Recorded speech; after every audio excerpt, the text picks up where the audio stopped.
YCP అభ్యర్థి సత్తి సూర్యనారాయణ రెడ్డి, కూటమి అభ్యర్థి నల్లమిల్లి రామకృష్ణారెడ్డి. ఇక్కడ బీజేపీకి వైసీపీకి గట్టి పోటీ ఉంది. గట్టి పోటీలో కూడా బీజేపీ గెలిచే అవకాశం ఉంది. రాజమండ్రి సిటీ వైసీపీ నుంచి మార్గాని భారత్, కూటమి అభ్యర్థి ఆదిరెడ్డి వాసు. ఇక టీడీపీ గెలిచే అవకాశం ఉంది.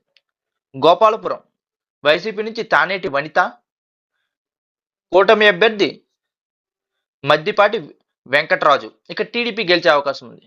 కొవ్వూరు వైసీపీ అభ్యర్థి తలారి వెంకట్రావు, కూటమి అభ్యర్థి ముప్పూడి వెంకటేశ్వరరావు.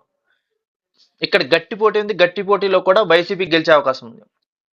నిడదోలు గడ్డం శ్రీనివాసనాయుడు వైసీపీ నుంచి, కూటమి అభ్యర్థి కందుల దుర్గేష్. ఇక్కడ జనసేన గెలిచే అవకాశం ఉంది. ఈస్ట్ గోదావరి జిల్లా మొత్తం 7 నియోజకవర్గాలకు గాను 3 టీడీపీ, 2 వైసీపీ, 1 బీజేపీ, 1 జనసేన గెలిచే అవకాశం ఉంది.